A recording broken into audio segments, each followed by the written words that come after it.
कृष्णाय वासुदेवाय हरये परमात्मने प्रणतः क्लेशनाशाय गोविंदाय नमो नमः। राधे राधे दोस्तों, आप लोगों पर भगवान विष्णु माँ लक्ष्मी की कृपा सदैव बनी रहे।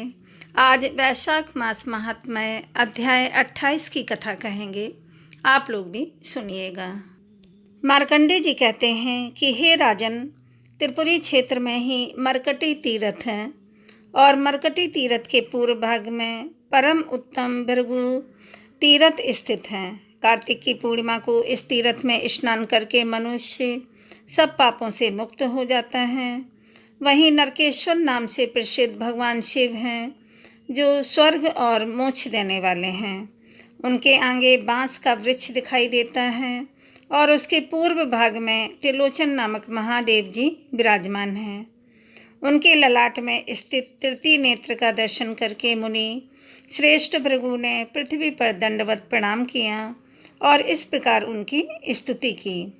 भृगु बोले कि जो सब जीवों के भीतर उनके आत्मा रूप से विराजमान हैं, समस्त भूतों के ईश्वर हैं, कल्याण एवं ऐश्वर्य प्रदान करने वाले हैं, सबका पाप हर लेने के कारण जिन्हें हर हर कहते हैं, जो कल्याण स्वरूप तेज स्वरूप पशुपति एवं अखिल विश्व के स्वामी हैं, जिनमें दोष मात्र का सर्वथा अभाव है तथा जो नित्य विज्ञानानंद स्वरूप हैं, उन भगवान शिव को मैं प्रणाम करता हूँ।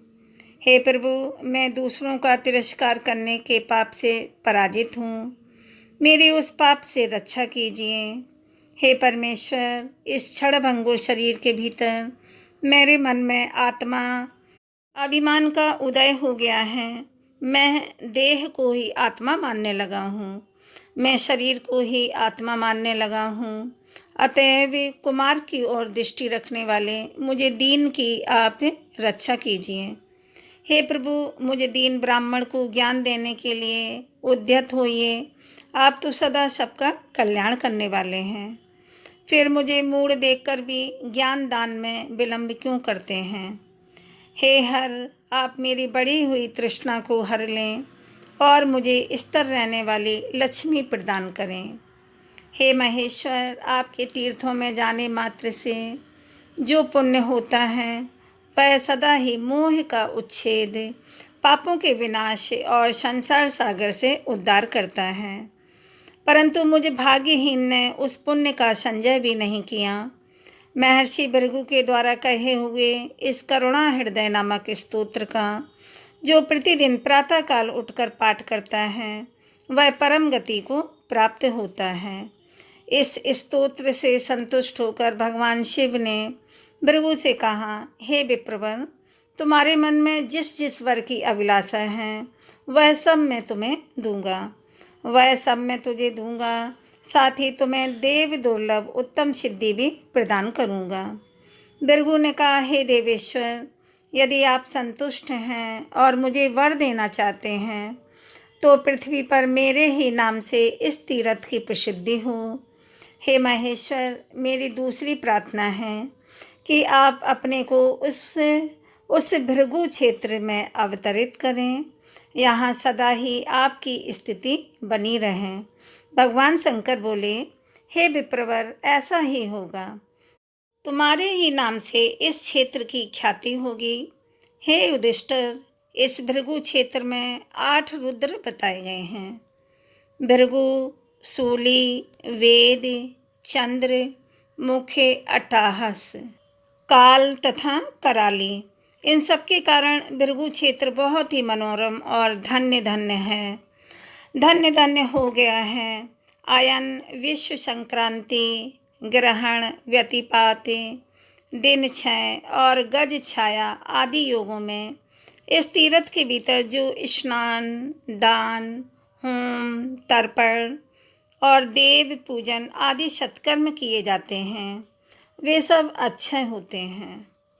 जो भृगु क्षेत्र में स्नान करके वहाँ एक रात्रि निवास करता है, उसे जो पुण्य प्राप्त होता है, वह सैकड़ों यज्ञों द्वारा भी उपलब्ध होने वाला नहीं है। संयमी मनुष्य भृगु तीर्थ की प्रदक्षिणा करके तत्काल विशुद्ध होकर शिवलोक में प्रतिष्ठित होता है। इस तीर्थ के महात्म्य से मनुष्य सब पातकों से मुक्त हो जाता है।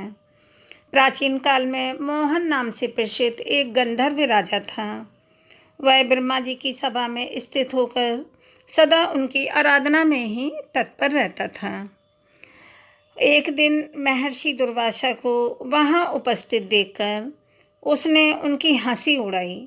यह देखकर मुनि ने श्राप दिया कि अरे, तुझे अपने सुंदर रूप का बड़ा अभिमान है। तू जा चित्रकुष्ठ अर्थात चित्तकबरी कोढ़ से पीड़ित हो जा। अब इस श्राप से भयभीत होकर गंधर्व राजा ने मुनि से कहा कि हे विप्रवर, मुझ अज्ञानी पर प्रसन्न होकर आप अपने श्राप का अंत कीजिए। दुर्वासा जी बोले, गंधर्वराज, तू त्रिपुरी में नर्मदा के तट पर जा। वहाँ समस्त भयों का नाश करने वाले साक्षात भगवान सूर्य निवास करते हैं। नर्मदा के उत्तर तट पर उनका स्थान भास्कर तीर्थ के नाम से प्रसिद्ध है। उसमें स्नान करने से तुम पर लगा हुआ जो भी श्राप है वह निर्वत हो जाएगा। तब वह गंधर्वराज दुर्वासा मुनि को प्रणाम करके नर्मदा के तट पर गया। वहाँ विधि पूर्वक स्नान करके उसने भगवान भास्कर की आराधना की और 3 रात तक आराधना होने पर चौथे दिन प्रातःकाल भगवान सूर्यदेव ने कहा कि हे महाभाग, तुम कोई मनवांछित वर मांगो। गंधर्व ने कहा कि हे देवेश्वर, आपके प्रसाद से मेरा यह चित्रकुष्ठ निर्वत हो जाए। तब भगवान सूर्य बोले कि एवमस्तु। तदंतर वह श्राप से मुक्त होकर अपने लोक को चला गया है। हे युधिष्ठिर, भास्कर तीर्थ में पुत्र की कामना से सावित्री देवी की आराधना की जाती है। यहाँ स्नान करके सूर्यदेव का पूजन करने से मनुष्य पुत्रवान एवं रोग मुक्त हो जाता है। वहीं दक्षिण भाग में कोटेश्वर महादेव हैं।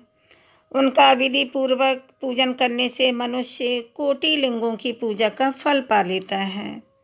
जो स्वाधीन अथवा पराधीन होकर भी वहाँ प्राणों का त्याग करता है, वह सब पापों से मुक्त होकर शिवलोक में प्रतिष्ठित होता है। मार्कंडेय जी कहते हैं कि हे राजन, कोटि तीर्थ में दक्षिण भाग में नर्मदा के तट पर ही सोम तीर्थ है, जो भगवान सोम अर्थात चंद्रमा द्वारा आराधित हैं। वहाँ स्नान करके मनुष्य स्वर्ग लोक में जाते हैं और जिनकी वहाँ मृत्यु होती है वे फिर इस संसार में जन्म नहीं लेते हैं। सोमदेव के दक्षिण भाग में शक्रेश्वर महादेव विराजमान हैं। पूर्व काल में इंद्र ने वहाँ संपूर्ण कामनाओं की सिद्धि के लिए भगवान शिव की आराधना की थी। वहीं ब्रह्मकुंड नाम से एक प्रसिद्ध दूसरा तीर्थ है, जहाँ नर्मदा की धारा उत्तर की ओर बहती है और जहाँ साक्षात भगवान विष्णु निवास करते हैं। हे महाराज, वहाँ स्नान करके मनुष्य विष्णु लोक में जाता है। अमावस्या तक व्यतिपात योग में वहाँ तिल और जल की अंजलि देने तथा श्राद्ध करने से पितरों को अक्षय की तृप्ति होती है। हे नृपश्रेष्ठ, जहाँ उत्तर वाहिनी नर्मदा, पश्चिम वाहिनी गंगा और पूर्व वाहिनी सरस्वती प्राप्त हो, उस क्षेत्र की यात्रा अवश्य करो। ब्रह्मकुंड के उत्तर भाग में सनातन देव लक्ष्मीपति भगवान मधुसूदन अम्बरीश के नाम से विख्यात हैं। हे राजन, जो एकादशी को वहाँ स्नान करके भगवान की पूजा करता है वह सब पापों से मुक्त हो जाता है और भगवान विष्णु के लोक में जाता है। उसी के पश्चिम भाग में हंस तीर्थ हैं। वहाँ भी स्नान करके जो श्राद्ध और दान करता है वह हंस तीर्थ के प्रभाव से त्यर्क योनि अर्थात पशु पक्षियों की योनि में जन्म नहीं लेता है। उसके पश्चिम भाग में महाकाल नाम से प्रसिद्ध शिवलिंग है, जिसकी विधि पूर्वक पूजा करके मनुष्य भगवान शिव के लोक में चला जाता है।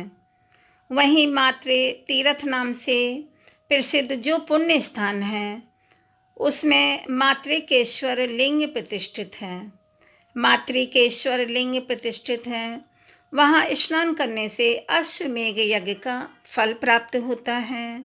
सप्त वंशोदव तीर्थ में स्नान करके पितरों को जल और पिंड देने से मनुष्य समस्त मनोवांछित कामनाओं से संपन्न होकर भगवान शिव के लोक में सम्मानित होता है। वहाँ से पश्चिम ब्रह्मोत्सव लिंग है, जिसकी आराधना साक्षात ब्रह्मा जी ने की है। वह शीघ्र ही समस्त कामनाओं के अनुसार फल देने वाला है।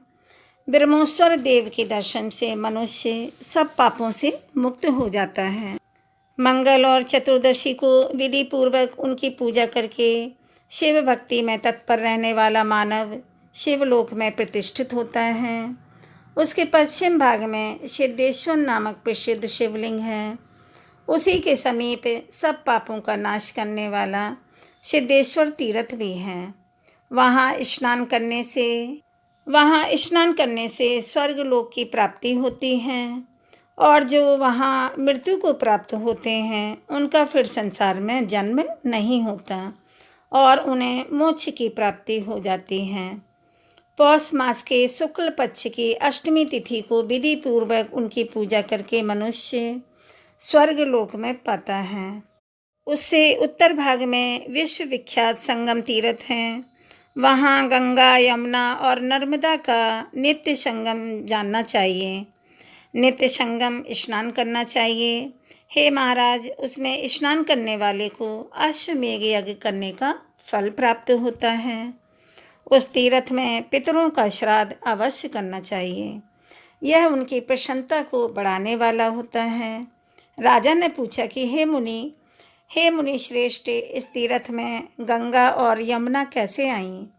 यह प्रसंग भी विस्तार पूर्वक बतलाइए। मार्कंडेय जी बोले कि हे राजन, त्रिपुरी में मतंग नाम से प्रसिद्ध एक धर्मपरायण राजर्षि रहा करते थे। वे भगवान शिव के भक्त, महान योगी और वेद वेत्ताओं में श्रेष्ठ थे। एक दिन तपस्वी मतंग मुनि के समीप उसी मार्ग से जाते हुए सप्त ऋषिगण आए और उन्होंने उन ऋषियों को नमस्कार करके अर्घ्य और पाद्य आदि के द्वारा उन सब की पूजा की। जब वे सब लोग कुशासन पर विराजमान हो गए तब मतंग मुनि विनयपूर्वक बोले, हे महर्षियों, आज मैं धन्य हो गया, क्योंकि आज मेरे यहाँ श्राद्ध के दिन आप जैसे महात्मा ब्राह्मण पधारे हुए हैं। महामुनि मतंग का यह वचन सुनकर वशिष्ठ जी बोले कि हे राजर्षि से हम लोग तो गंगा यमुना के संगम में स्नान करके ही भोजन करेंगे। तब मतंग जी ने हंसकर कहा, अच्छा, आज यहीं गंगा यमुना के संगम में आप लोगों का स्नान होगा। ऐसा कहकर मुनि ने ध्यान में स्थित होकर गंगा और यमुना का आवाहन किया। उनके आवाहन से गंगा और यमुना दोनों नदियां तत्काल ही वहां चली आईं। तब मतंग जी ने कहा कि हे मुनिवरों, अब आप लोग गंगा और यमुना के संगम में स्नान करें। सप्तऋषि महात्मा मतंग का यह अद्भुत कर्म देखकर मन ही मन बड़े विस्मित हुए।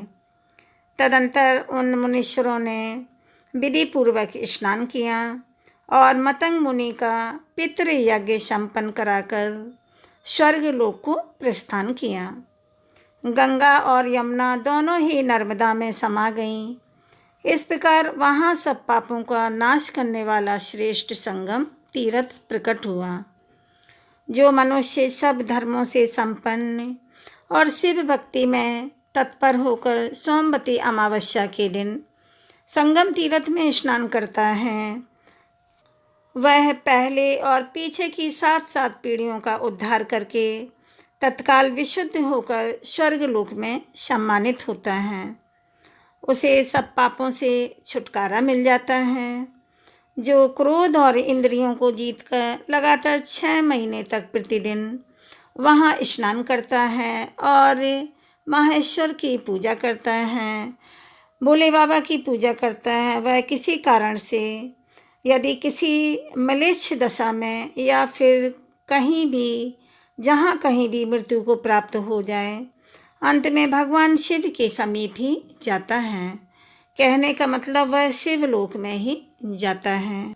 मार्कंडेय जी कहते हैं कि हे राजन, जो मानव ध्रुव तीर्थ में स्नान करके ध्रुवेश्वर महादेव जी का भक्ति पूर्वक पूजन करता है, वह शुभ विद्याधर लोक में 1,00,000 वर्षों तक राजा के पद पर प्रतिष्ठित होता है। नर्मदा तट पर एक नक्षत्र नामक तीर्थ है, जहाँ सब पापों का नाश करने वाले रक्षेश्वर महादेव प्रतिष्ठित हैं। वहाँ 27 नक्षत्र सिद्धि को प्राप्त हुए हैं। उस तीर्थ में स्नान करके लोग स्वर्ग में जाते हैं और जिनकी वहाँ मृत्यु हो जाती है वे फिर जन्म न लेकर मुक्त हो जाते हैं, अर्थात मोक्ष को प्राप्त होते हैं। तदंतर वाराह नाम से विख्यात एक श्रेष्ठ तीर्थ है, जहाँ कल्याणदायिनी नर्मदा शुक्रा कहलाती हैं। वहाँ एकादशी तिथि को स्नान करके शास्त्रोक्त दान आदि सत्कर्म करने के पश्चात जो विष्णु पारायण व्रती पुरुष द्वादशी को शुद्ध भाव से गंध, पुष्प, धूप, दीप और नैवेद्य आदि के द्वारा भगवान वाराह की पूजा करता है, वह भगवान विष्णु के वैकुंठ धाम में सदा आनंद भोगता है। जो ब्रह्मचर्य का पालन करते हुए क्रोध को जीतकर वैष्णव धर्म में तत्पर होकर भक्तिपूर्वक वैष्णव ब्राह्मणों को भोजन कराता है तथा विष्णु धर्म लिखवाकर श्रोतय ब्राह्मणों को निवेदन करता है, उसे ब्रह्मा, विष्णु और शिव तीनों भगवान वर देते हैं। विद्यादान से बड़ा कोई और दान नहीं है। उसके प्रभाव से दाता को सभी फलों की प्राप्ति हो जाती है। तदंतर चांद्रयान नामक एक उत्तम तीर्थ है। पूर्णिमा तिथि को जब चंद्रमा का रोहिणी नक्षत्र से योग होता है, तब उस महोत्सव की बेला में सब सिद्धियों को देने वाले भगवान चंद्रभूषण की पूजा करके मानव स्वर्ग लोक में प्रतिष्ठित होता है। जो परम धर्मात्मा पुत्र पूर्णिमा तथा सूर्य ग्रहण के अवसर पर पितरों के लिए तिल और जल की अंजलि अथवा पिंडदान देता है, उसके पापात्मा पितर भी तृप्त हो जाते हैं। वहाँ 12 आदित्य तीर्थ भी हैं।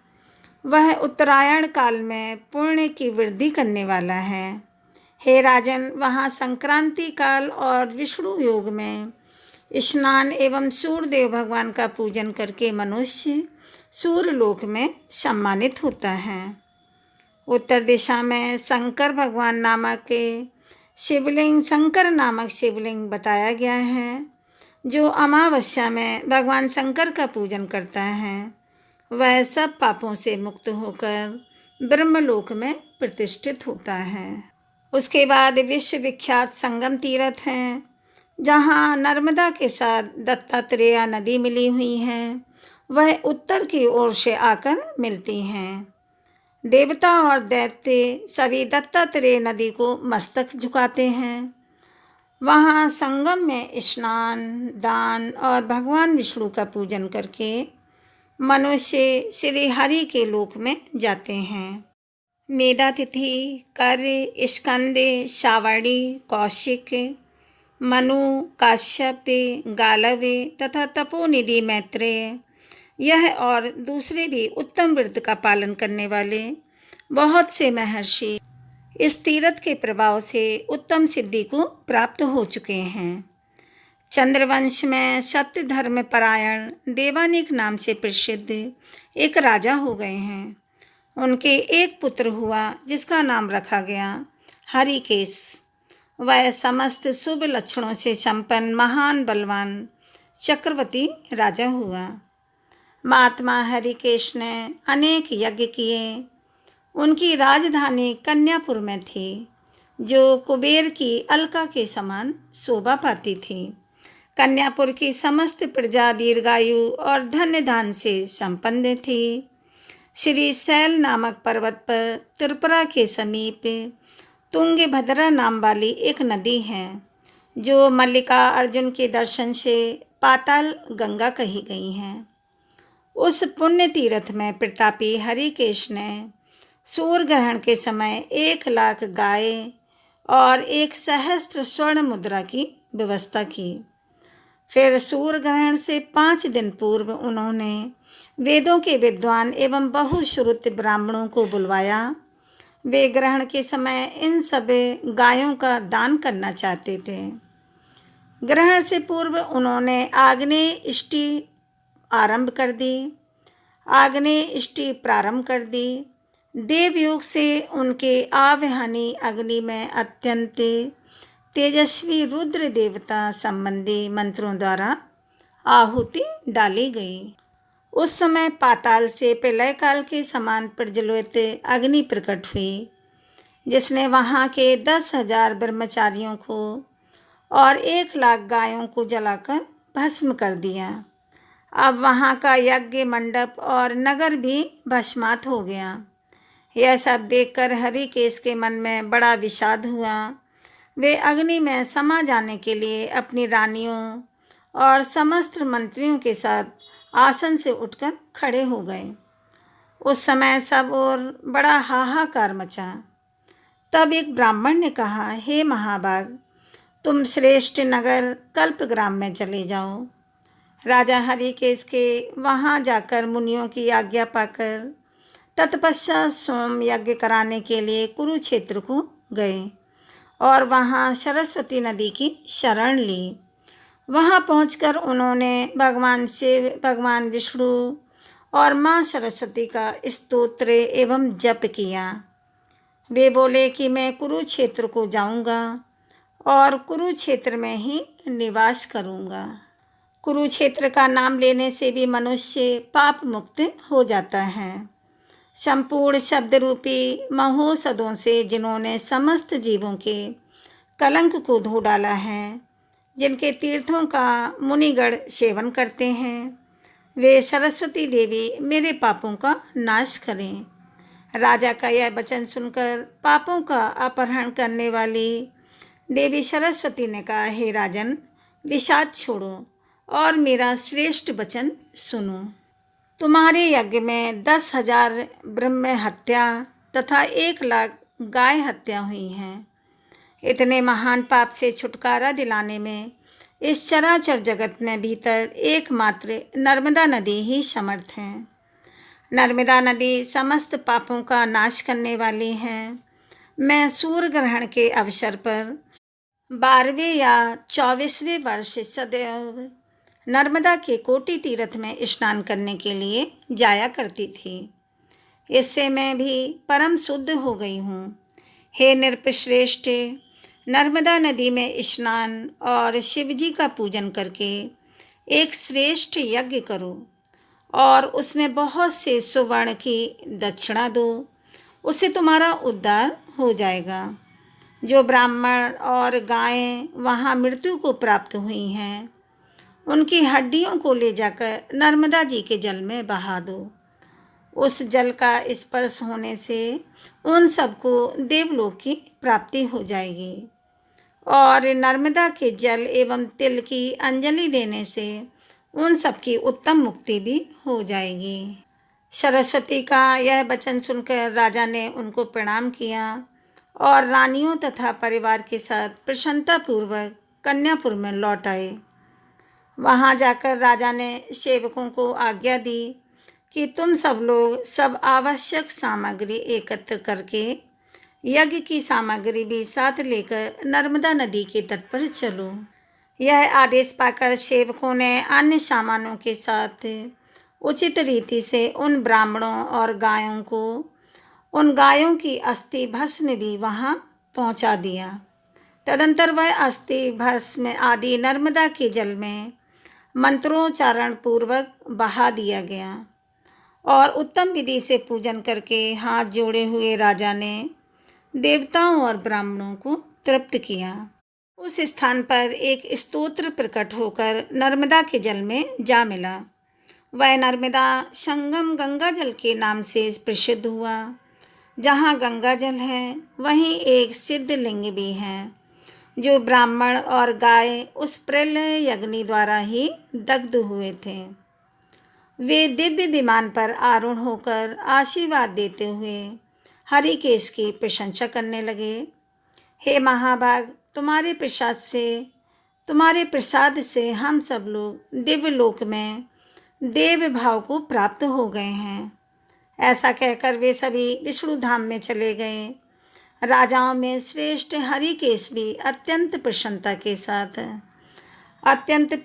के साथ लोक पावनी नर्मदा देवी को नमस्कार करके एकाग्रचित्त होकर उनकी स्तुति करने लगे। हे सरिताओं में श्रेष्ठ नर्मदे, आपको नमस्कार करता हूँ। आपके जल में जहाँ कहीं भी स्नान करके मनुष्य सब पापों से मुक्त हो जाता है, इस घोर संसार सागर में फिर उसका जन्म नहीं होता। कोई भी बलवान सहस्त्रों जन्मों में भी आपके वेग को नहीं रोक सकता। आपने संपूर्ण चराचर विश्व को अपनी जल से व्याप्त कर रखा है। हे महादेवी, आपके ही प्रसाद से मनुष्य की इस भव सागर से मुक्ति होती है।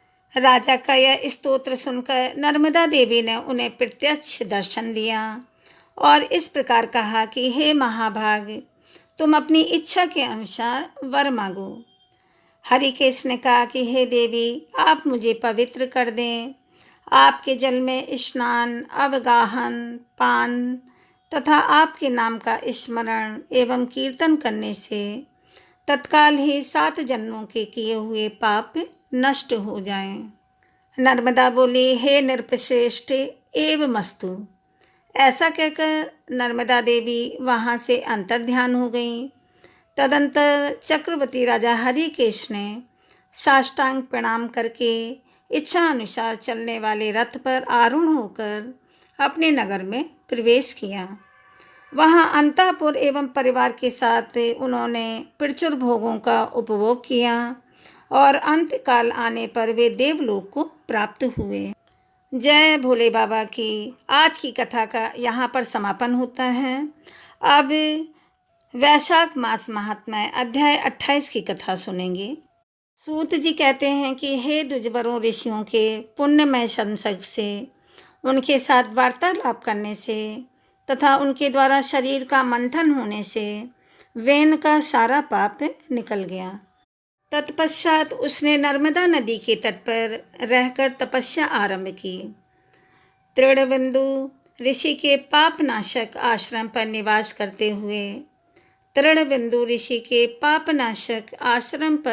करते हुए वेन ने काम क्रोध से रहित होकर 100 वर्षों से कुछ अधिक काल तक तप किया। तपस्या की राजा वेन निष्पाप हो गया था, अतः उसकी तपस्या से प्रसन्न होकर शंख, चक्र और गदा धारण करने वाले भगवान श्री विष्णु ने उसे प्रत्यक्ष दर्शन दिया और प्रसन्नतापूर्वक कहा, हे राजन, तुम मुझसे कोई उत्तम वर मांगो। तब वेन ने कहा कि हे देवेश्वर, यदि आप मुझ पर प्रसन्न हैं तो मुझे यह उत्तम वर दीजिए कि मैं पिता और माता के साथ इसी शरीर से आपके परम पद को प्राप्त करना चाहता हूँ। हे देव, आपके ही तेज से आपके ही परम धाम में जाना चाहता हूँ। भगवान श्री विष्णु बोले, हे महाभाग, पूर्व काल में तुम्हारे पिता अंग ने भी मेरी बड़ी आराधना की थी। उसी समय मैंने उन्हें वरदान दिया था कि तुम अपने पुण्य कर्म से मेरे परम उत्तम धाम को प्राप्त होगे। वेन, मैं तुम्हें पहले का वृत्तांत बतला रहा हूँ। तुम्हारी माता सुनीता को बाल्यकाल में सुशंख ने कुपित होकर श्राप दिया था। तदंतर तुम्हारा उद्धार करने की इच्छा से मैंने ही राजा अंग को वरदान दिया कि तुम्हें सुयोग्य पुत्र की प्राप्ति होगी। हे गुणवत्सल, तुम्हारे पिता से तो मैं पहले ही ऐसा कह चुका था। इस समय तुम्हारे शरीर से भी मैं ही अर्थात पृथ्वी के रूप में प्रकट होकर लोक का पालन कर रहा हूँ। पुत्र अपना ही रूप होता है, यह श्रुति सत्य है। अतः हे राजन, मेरे वरदान से तुम्हें उत्तम गति मिलेगी। अब तुम एकमात्र दान धर्म का अनुष्ठान करो। दान ही सबसे श्रेष्ठ है, इसीलिए तुम दान दिया करो। दान से पुण्य होता है, दान से सारे पाप नष्ट हो जाते हैं। उत्तम दान से कीर्ति होती है, उत्तम दान से कीर्ति होती है और सुख मिलता है। जो श्रद्धा युक्ति युक्त से सुपात्र ब्राह्मण को गाय, भूमि, सोने और अन्य आदि का महादान देता है, वह अपने मन से जिस वस्तु की इच्छा करता है वह सब मैं उसे दे देता हूँ। वैन ने कहा, हे जगन्नाथ, मुझे दान उपयोगी काल का लक्षण बतलाइए, साथ ही तीर्थ का स्वरूप और पात्र के उत्तम लक्षण का भी वर्णन कीजिए। दान की विधि को विस्तार पूर्वक बतलाने की कृपा कीजिए। मेरे मन में यह सब सुनने की बड़ी इच्छा है। भगवान श्री विष्णु बोले, हे राजन, मैं दान का समय बताता हूँ। महाराज, नित्य नैमित्तिक और काम में यह दान काल के 3 भेद हैं। चौथा भेद प्रायिक अर्थात मृत्यु संबंधी कहलाता है। हे भूपाल, मेरे अंशभूत सूर्य को उदय होते देखकर जो जल मात्र भी अर्पण करता है, उसके पुण्यवर्धक नित्य कर्म की कहाँ तक प्रशंसा की जाए। उस उत्तम बेला के प्राप्त होने पर जो श्रद्धा और भक्ति के साथ स्नान करता है तथा पितरों और देवताओं का पूजन करके दान देता है, जो अपनी शक्ति और प्रभाव के अनुसार दयाद्र चित्त से अन्न, जल, फल, फूल, वस्त्र, पान, आभूषण, स्वर्ण आदि वस्तुएं दान करता है, उसका पुण्य अनंत होता है। हे राजन, मध्याह्न और तीसरे पहर में भी जो मेरे उद्देश्य से खान पान आदि वस्तुएं दान करता है, उसके पुण्य का भी अंत नहीं है। अतः जो पुरुष अपना कल्याण चाहता है, उस पुरुष को तीनों समय निश्चय ही दान करना चाहिए। अपना कोई भी दिन दान से खाली नहीं जाने देना चाहिए, अर्थात प्रतिदिन दान करना अत्यंत आवश्यक है। हे राजन, दान के प्रभाव से मनुष्य बहुत बड़ा बुद्धिमान, अधिक सामर्थ्यशाली, धना और गुणवान होता है। एक पक्ष या एक मास तक मनुष्य अन्न का दान नहीं करता, तो मैं उसे भी उतने ही समय तक भूखा रखता हूँ। और उत्तम दान न देने वाला मनुष्य अपने मल का भक्षण करता है। मैं उसके शरीर में ऐसा रोग उत्पन्न कर देता हूँ जिससे कि उसके सब भोगों का निवारण हो जाता है। जो तीनों कालों में ब्राह्मणों और देवताओं को दान नहीं देता तथा स्वयं ही मिष्ठान खाता है, उसने महान पाप किया है। हे महाराज, शरीर को सुखा देने वाला उपवास आदि भयंकर प्रायश्चित्तों के द्वारा उसको अपने देह का शोषण करना चाहिए। हे नरश्रेष्ठ, अब मैं तुम्हारे सामने नैमित्तिक के पुण्य काल का वर्णन करता हूँ। मन लगाकर सुनो। महाराज, अमावस्या, पूर्णिमा, एकादशी, संक्रांति, व्यतिपात और वैद्यति नामक योग तथा माघ, आषाढ़, वैशाख और कार्तिक की पूर्णिमा, सोमवती अमावस्या, मनवादी एवं युगादि तिथियां गज, छाया अर्थात आश्विन कृष्ण पक्ष की त्रयोदशी तथा पिता की छायाएं तिथि दान के नैमित्तिक काल बताए गए हैं। हे नृपश्रेष्ठ, जो मेरे उद्देश्य से भक्तिपूर्वक ब्राह्मण को दान देता है, उसे मैं निश्चय पूर्वक महान सुख और स्वर्ग, मोक्ष आदि बहुत कुछ प्रदान करता हूँ। और अब दान का फल देने वाले काम में काल का वर्णन करता हूँ। तुम ध्यानपूर्वक सुनो। समस्त व्रतों और देवता आदि के निर्मित जब सकाम भाव से दान किया जाता है, उसे श्रेष्ठ ब्राह्मणों ने दान का काम्य काल बताया है। हे राजन, मैं तुमसे अभ्युदय काल का भी वर्णन करता हूँ। संपूर्ण शुभ कर्मों का अवसर, उत्तम वैवाहिक उत्सव, नवजात पुत्र के जात कर्म आदि संस्कार तथा चूड़ा कर्म और उपनयन आदि का समय, मंदिर, ध्वजा, देवता, बावली कुआं, सरोवर और बगीचे आदि की प्रतिष्ठा का शुभ अवसर, इन सबको अभ्युदय काल कहा गया है। उस समय जो भी दान दिया जाता है वह संपूर्ण सिद्धियों को देने वाला होता है। हे नृपश्रेष्ठ, अब मैं पाप और पीड़ा का निवारण करने वाले अन्य काल का वर्णन करता हूँ।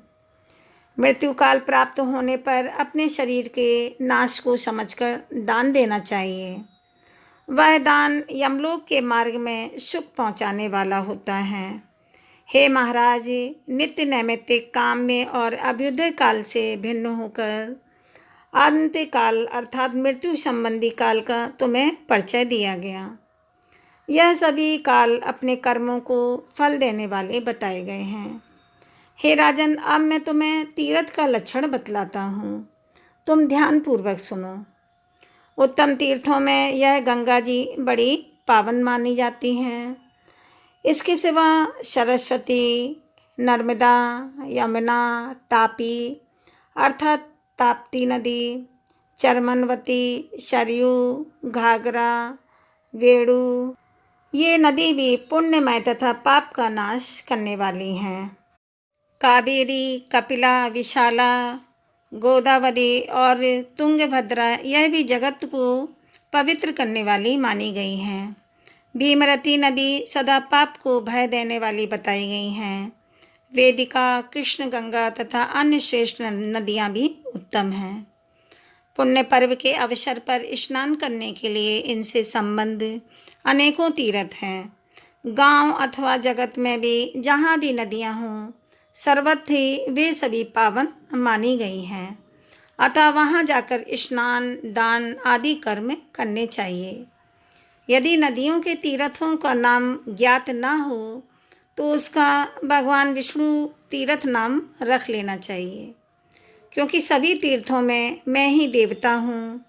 तीर्थ भी मुझ में भिन्न नहीं है, मुझसे भिन्न नहीं है, यह निश्चय बात है। जो साधक तीर्थ देवताओं के पास जाकर मेरे ही नाम का उच्चारण करता है, उसे मेरे नाम के अनुसार ही पुण्य फल प्राप्त होता है। हे नृपनंदन, अज्ञात तीर्थों और देवताओं की सन्निधि में स्नान, दान आदि करते हुए मेरे ही नाम का उच्चारण करना चाहिए। विधाता ने तीर्थ का नाम ही ऐसा रखा है। भूमंडल पर 7 सिंधु परम पवित्र और सर्वत्र स्थित हैं। जहाँ कहीं भी उत्तम तीर्थ प्राप्त हो, वहाँ स्नान, दान आदि कर्म करने चाहिए। उत्तम तीर्थ के प्रभाव से अच्छे फल की प्राप्ति होती है। हे राजन, मानस आदि सरोवर भी पावन तीर्थ बताए गए हैं तथा जो छोटी छोटी नदियाँ हैं उनमें भी तीर्थ प्रतिष्ठित हैं।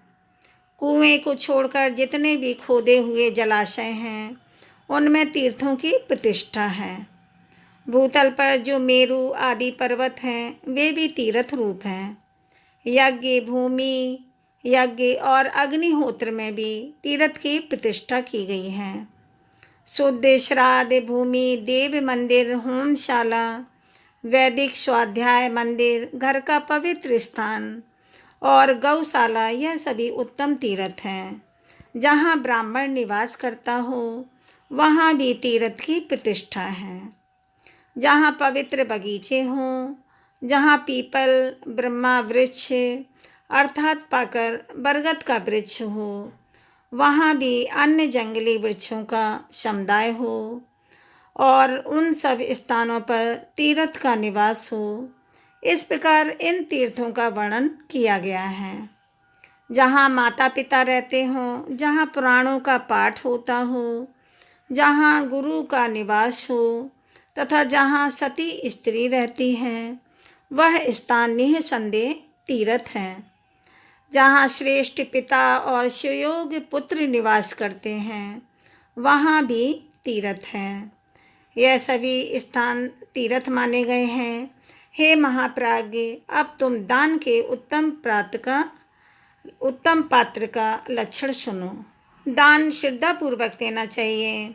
उत्तम कुल में उत्पन्न वेदाध्ययन में तत्पर, शांत, जितेंद्रिय, दयालु, शुद्ध बुद्धिमान, ज्ञानवान, देव पूजा पारायण, तपस्वी, भगवान विष्णु के भक्त, ज्ञानी, धर्मज्ञ, सुशील और पाखंडियों के संग से रहित ब्राह्मण ही दान का श्रेष्ठ पात्र हैं।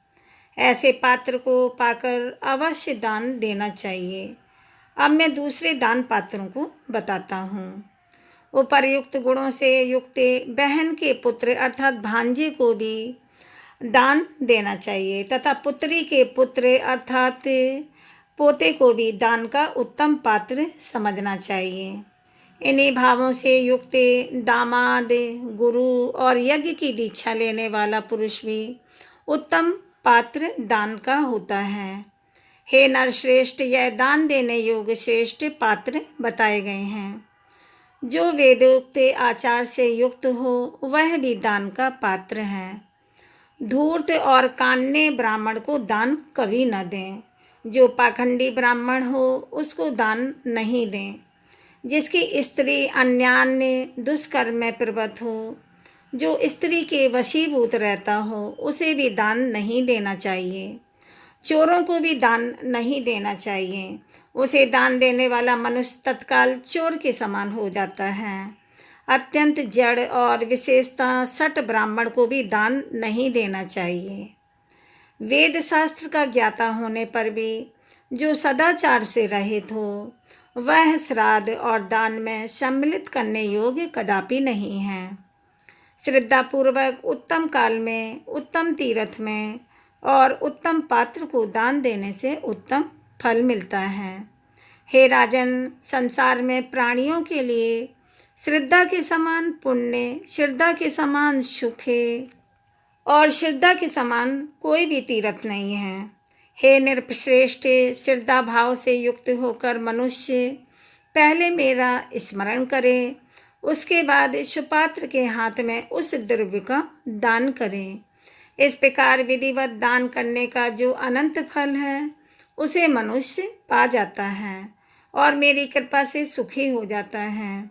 भगवान श्री विष्णु कहते हैं कि हे नृपश्रेष्ठ, अब मैं पुनः नैमित्तिक दान का वर्णन करता हूँ।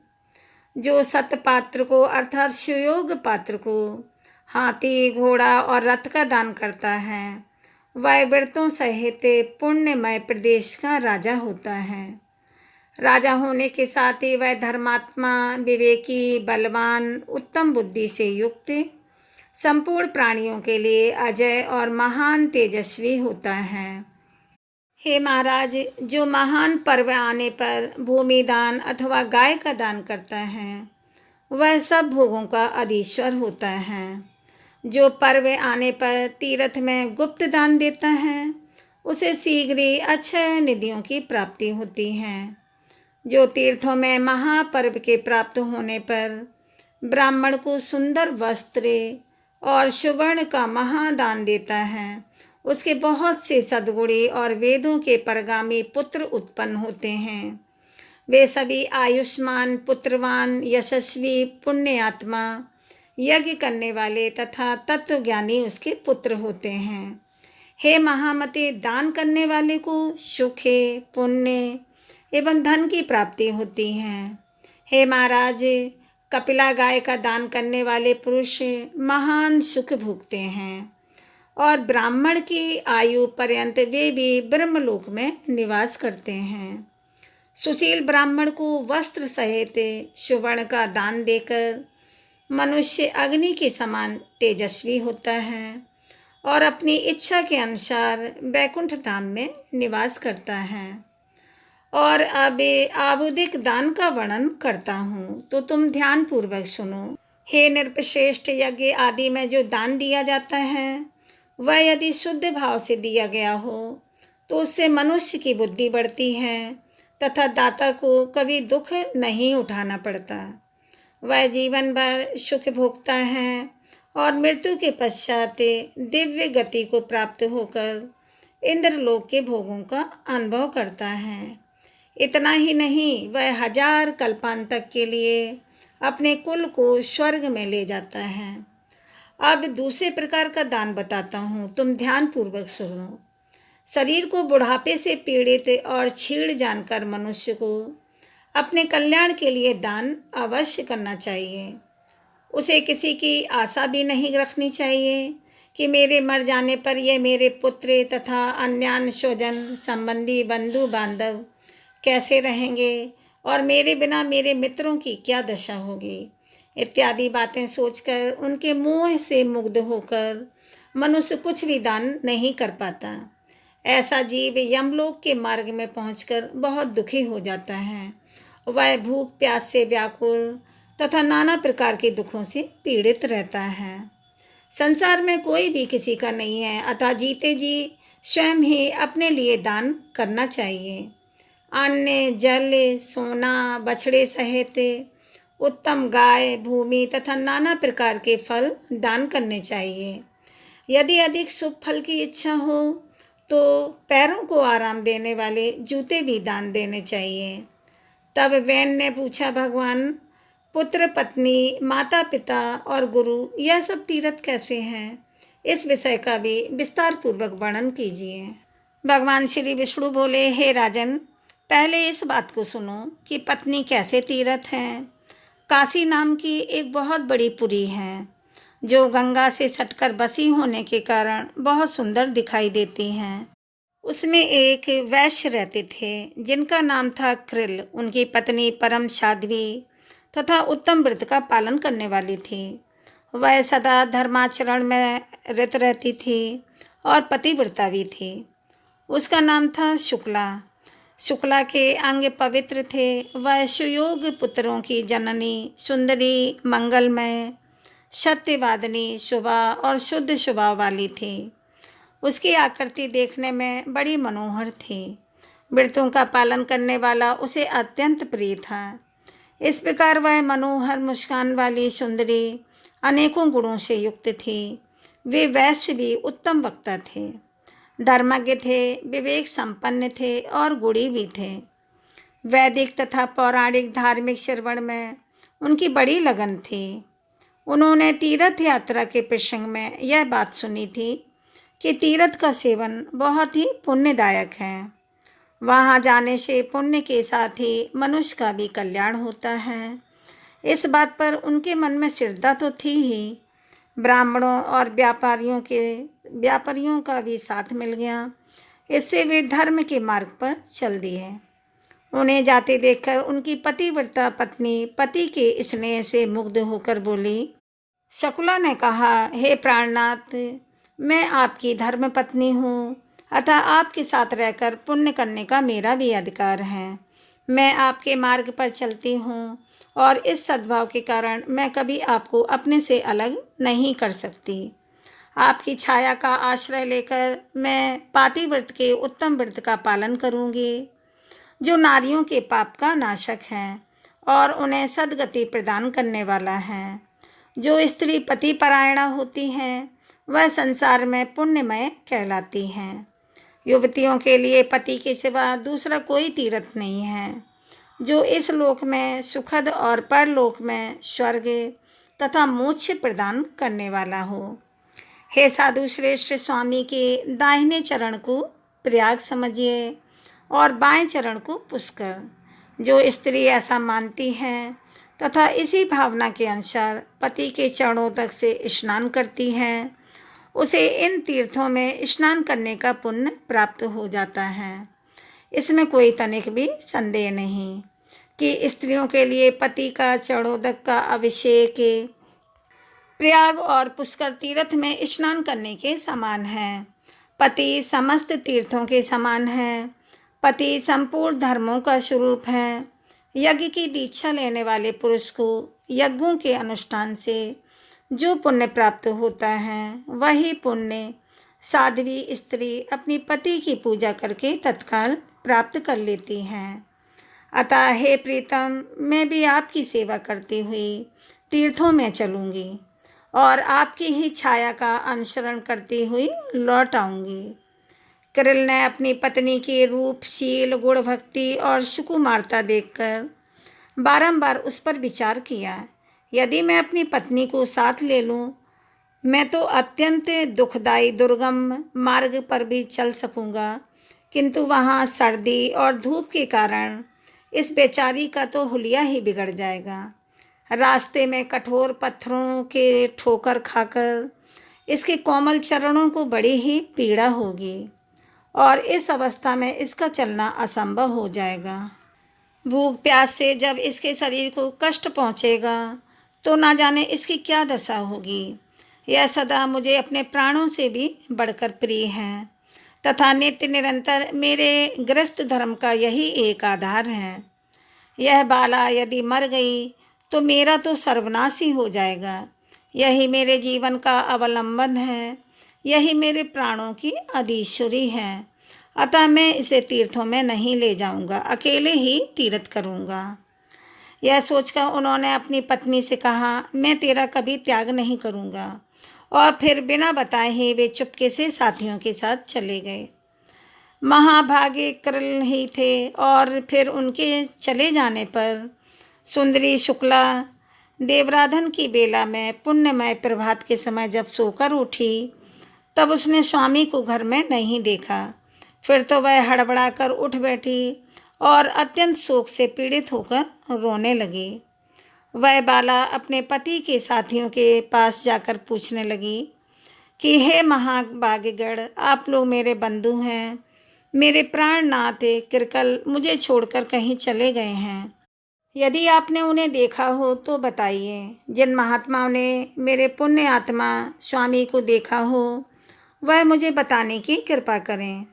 उसकी बात सुनकर जानकार लोगों ने उससे परम बुद्धिमान कृकल के विषय में इस प्रकार कहा, हे सुबे, तुम्हारे स्वामी कृकल धार्मिक यात्रा के प्रसंग से तीर्थ सेवन के लिए गए हैं। तुम शोक क्यों करती हो? हे भद्रे, वे बड़े बड़े तीर्थों की यात्रा पूरी करके फिर लौट आएंगे। भगवान विष्णु कहते हैं कि हे राजन, विश्वासी पुरुषों के द्वारा इस प्रकार विश्वास दिलाए जाने पर शुक्ला पुनः अपने घर में गई और करुण स्वर से फूट फूट कर रोने लगी। वह पति पारायणा नारी थी।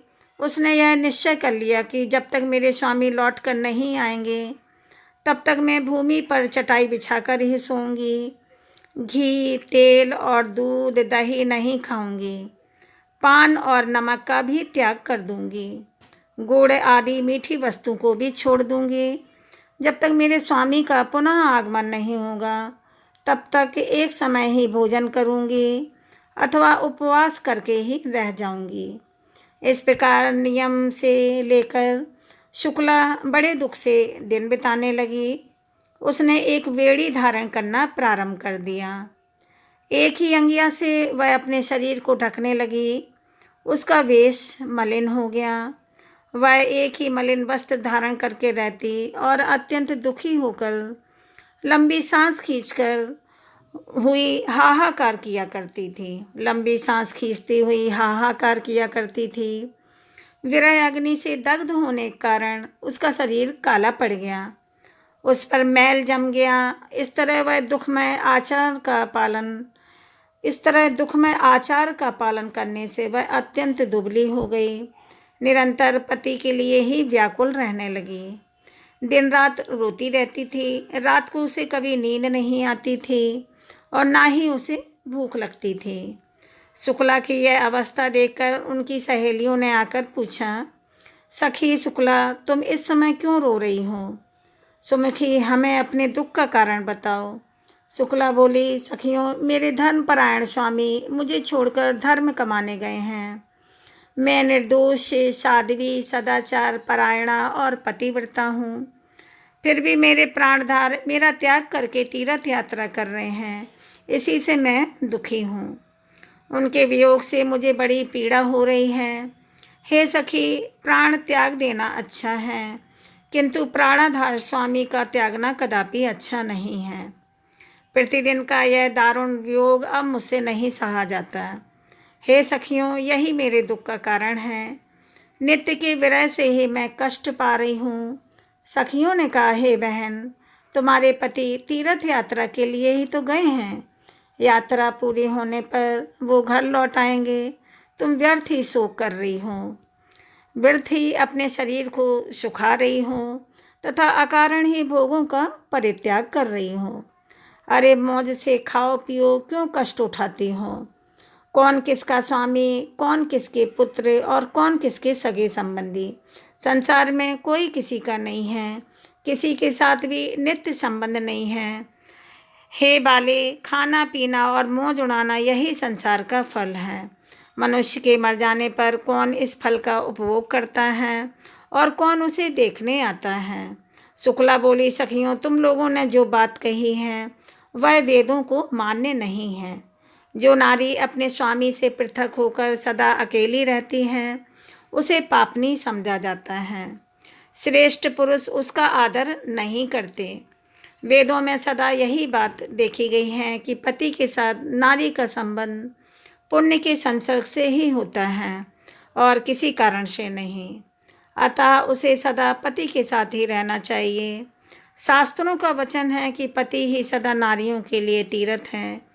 इसीलिए स्त्री को उचित है कि वह सच्चे भाव से पति की सेवा में प्रवृत्त होकर प्रतिदिन मन, वाणी, शरीर और क्रिया द्वारा पति का ही आवाहन करें और सदा पति का ही पूजन करें। पति स्त्री का दक्षिण अंग है। उसका वाम पार्श्व पत्नी के लिए महान तीर्थ है। गृहस्थ नारी पति के वाम भाग में बैठकर, बाएं भाग में बैठकर जो दान, पुण्य और यज्ञ करती हैं उसका बहुत बड़ा फल बताया गया है। काशी की गंगा, पुष्कर तीर्थ, द्वारकापुरी, उज्जैन तथा केदारनाथ नाम से प्रसिद्ध महादेव जी के तीर्थ में स्नान करने से वैसा फल नहीं मिल सकता यदि स्त्री अपने पति को साथ बिना कोई यज्ञ करती हो। पति के बिना कोई भी यज्ञ करती है तो उसे उसका कोई भी फल नहीं मिलता। पतिव्रता स्त्री उत्तम सुख, पुत्र का सौभाग्य, स्नान, दान, वस्त्र, आभूषण, सौभाग्य, रूप, तेज, फल, यश, कीर्ति और उत्तम गुण को प्राप्त करती हैं। पति की प्रसन्नता से उसे सब कुछ मिल जाता है, इसमें भी कोई तनिक संदेह नहीं है। जो स्त्री पति के रहते हुए उसकी सेवा को छोड़कर दूसरे किसी धर्म का अनुष्ठान करती है उसका वह कार्य निष्फल होता है तथा लोक में वह व्यभिचारिणी कही जाती हैं। नारियों का यौवन, रूप और जन्म सब कुछ पति के लिए होते हैं। इस भूमंडल में नारी की प्रत्येक वस्तु उसके पति की आवश्यकता पूर्ति का ही साधन है।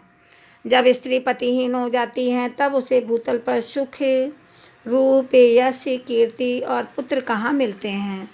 वह तो संसार में परम दुर्भाग्य और महान दुख भोगती हैं। पाप का भोग ही सदा उसके हिस्से में पड़ता है। उसे सदा दुखमय आचार का पालन करना पड़ता है। पति के संतुष्ट रहने पर समस्त देवता स्त्री से संतुष्ट रहते हैं। ऋषि और मनुष्य भी प्रसन्न रहते हैं। हे राजन, पति ही स्त्री का स्वामी, पति ही गुरु, पति ही देवताओं सहित उसका इष्ट देव और पति ही तीर्थ एवं पुण्य है। पति के बाहर चले जाने पर यदि वह स्त्री श्रृंगार करती है तो उसका रूप, वर्ण सब कुछ भार रूप हो जाता है। पृथ्वी पर लोग उसे देखकर कहते हैं कि यह निश्चय ही व्यभिचारिणी है। इसीलिए किसी भी पत्नी को अपने सनातन धर्म का त्याग नहीं करना चाहिए। कथा का समापन हुआ। बोलो भगवान विष्णु, माँ लक्ष्मी माता की जय, सभी पवित्र नदियों की जय। आप लोग चैनल को सब्सक्राइब करें, वीडियो को लाइक व शेयर करें। अगर आपने चैनल को सब्सक्राइब कर लिया है तो उसके लिए बहुत बहुत धन्यवाद। आप लोगों का प्यार ऐसे ही मिलता रहे। राधे राधे दोस्तों।